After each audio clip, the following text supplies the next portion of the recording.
Hello world, my name is Tim Russick and welcome back to another daily game dev video. I'm a developer of a game called Barn Battles, Battle Barn Tactics. I get the name wrong every time. You can wish list it down below if you're interested in that. But today we're talking about the Hedgehog concept by Jim Collins. And it is a concept that I think is really, really cool and I wanted to share it with y'all. So you're looking at a diagram of kind of what it is. But the Hedgehog concept is basically the intersection between what you're passionate about, what you're best at, and what drives your economic engine. And I want to dive into these little points because I thought this was really, really important. I want to share a little bit about like my journey in like business and games and stuff and like how I figured all this out. So let's start with the first one, what you're passionate about. Now this is, if you're watching this channel and you're into game dev, you're probably passionate about game dev, but I know I have a lot of people that watch my channel that aren't into game dev. And I even have people that are like, they're looking for their passion. They don't know what they're passionate about. How do you determine if you're passionate about something? And the way that, honestly, this was weird for me because I had a marketing company. I was very unhappy. I was in a weird spot. And I remember hearing something about like finding your passion and stuff. I remember listening, I think it was like a Tony Robbins thing or something. I don't remember what it was, but it hit me at a time in life where I was really super unhappy. And I realized that like I was waking up every day and doing things that I didn't want to do. And I realized like I had this financial goal, right? Like I had this thing that I wanted to achieve, but like the baby steps that I took for like years to get there led me on a completely different path. And I was just doing something I was completely not passionate about. Now I love marketing. I love figuring things out, but I don't like, a lot of what comes with all that. I don't like a lot of the dealing with clients and stuff. I don't like the, you know, just all the bullshit that comes with it. And for me to figure out my passion, one of the things I ended up doing was I started asking people in my life, like, what did I spend time doing when I was a kid? Like, what did I do? What, like, when I was just hanging out, like, what would I do? And they would say, there was two answers that kept coming up. Tim, you would build things, right? Or you were obsessed with the computer. That's what they said. Those are very generic, but like, yeah, like me and sandcastles, me and Legos, me and like old VCRs that I would take apart and like just try to burn the house down. I don't know.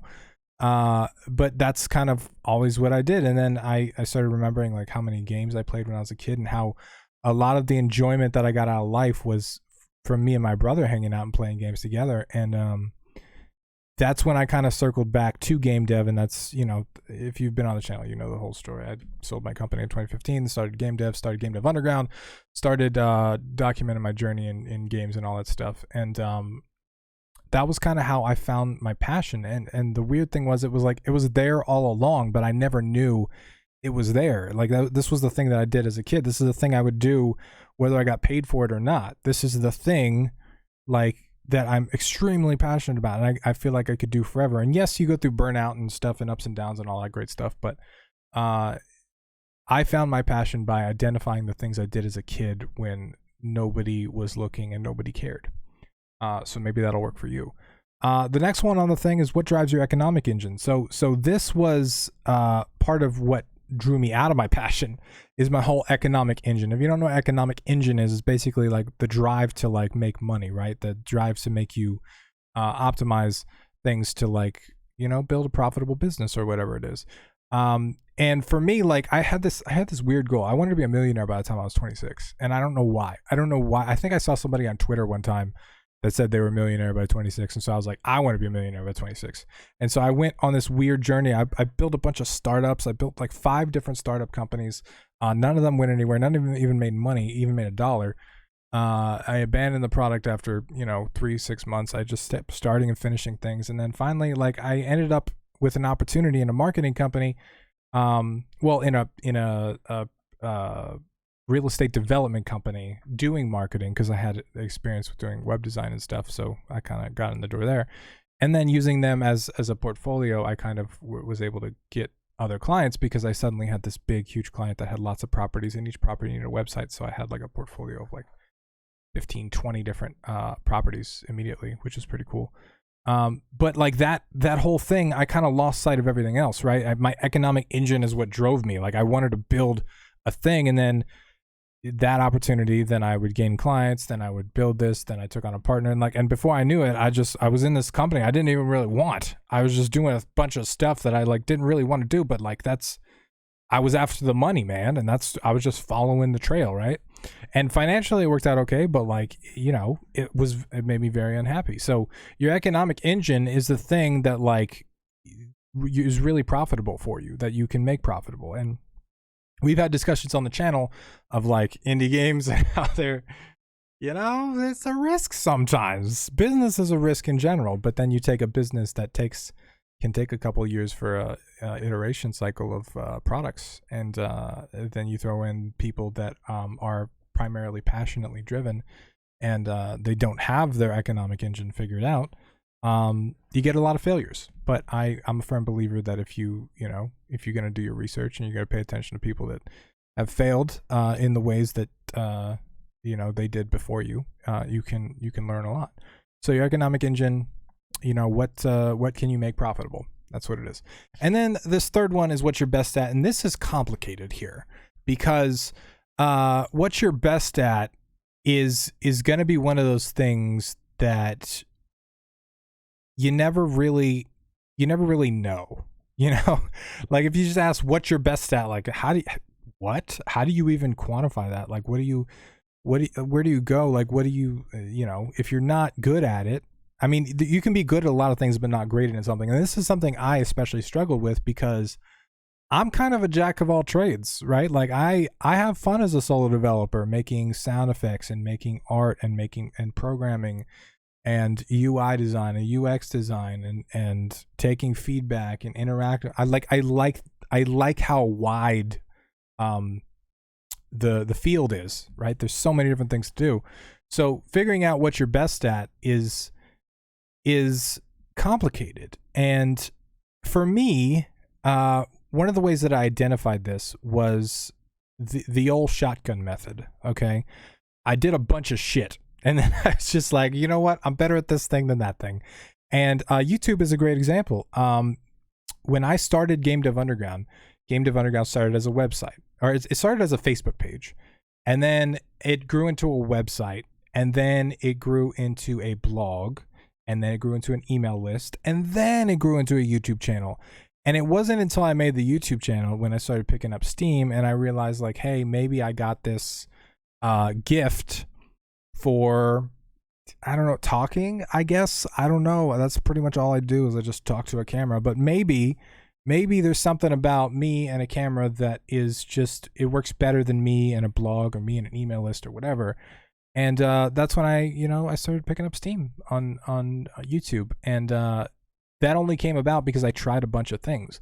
And that's the problem. I get a lot of comments, especially on YouTube, asking what should I do? What's the best marketing method? Where should I start? And the problem is you kind of got to try a bunch to figure out what you're good at, right? I just now bought an iPad Pro, and I've been practicing my art for my latest game, Battle Barn Tactics, and because it's going to require a lot of art. I've never considered myself an artist, but I actually think I'm really, really good at it, and it's made me wonder, hey, you suppress this artist side of you logged onto the programmer side of you all this time. Maybe you're something missing out there, but you got to try a bunch of stuff. If I didn't try to make all these different characters and stuff for this game, I would have never known that I was capable of it. And then if I didn't know I was capable of it, how could I know if I was the best at it? So given those things, you've got the kind of trifecta of what makes a perfect job for you. And we could talk about the intersection. So when you're best at something and you're passionate about something, you got to make sure that it's profitable, right? So not sustainable is not profitable. And that's the thing is there's a lot of starving artists out there that kind of pride themselves at being starving artists, and I don't believe in that at all. Because here's the thing about generating resources, right? If you ever played a civilization game or a resource management game, right? You play a bunch and then you kind of get your engine going, right? And then after a certain point in playing those games, you don't got to worry about resources anymore. You just do the thing that you want to do, and that's how life works, right? So your dream job is building your engine so you don't have to worry about resources. And the problem is if you're using resources but you're not generating resources, eventually you're going to come to a point where it's not sustainable. And you don't want that. You want to be able to grow and you want to be able to do the things that you want to do. So I believe that artists should get paid for their work. Game devs, I think you should find a way to profitize them. And that's where the passionate about, but has economic drive, right? It can really, really, really help if you are also really good at what you're doing. And some people find their skills to be in the people part of game dev, right? Like maybe like game dev specifically, but in all fields, like if you have a certain skill, like talking to people or interacting with people, making people feel good, or art or music or whatever, sometimes it can be better to just stick to one of those things because like you are just so much better at it than everything else, right? Some people are generalists like me. I don't think that I'm best at any one thing, but I do know that like I'm best at kind of having a wide breadth of knowledge, right? And it turns out that knowing a little bit about a lot of stuff is really helpful when you run a YouTube channel because you can share your little bit of knowledge on a wide array of topics, and it's beneficial. So even if you don't have one thing, you can kind of learn a little bit about a lot of stuff. And then finally, what you're best at and what your economic engine drives you. Rich but bored. I wouldn't quite say I was rich, but I definitely I know how this feels to just completely not be passionate about what I'm doing, but being really good at it. And it is a boring, weird life. So I recommend that you don't go here because I've been here. But that's all I got for you today. I just wanted to share this with you because I thought this was cool. This is what you should be aiming for. And I know there wasn't much to look at today, but this has been an important step in my life, is identifying these 3 things, and kind of the overlap is how you build a good lifestyle. And I think that's important. That's important for sustainability, financially and emotionally, right? Because we need emotional resources just like we do financial ones. So anyway, I want to say thank you to these people right here. They help me keep doing what I'm doing every single weekday with YouTube videos. You guys are awesome. If you want your name on this list, you can head over to patreon.com/GameDevUnderground. But my name is Tim Roswick, and I will see you again soon. Bye, everybody.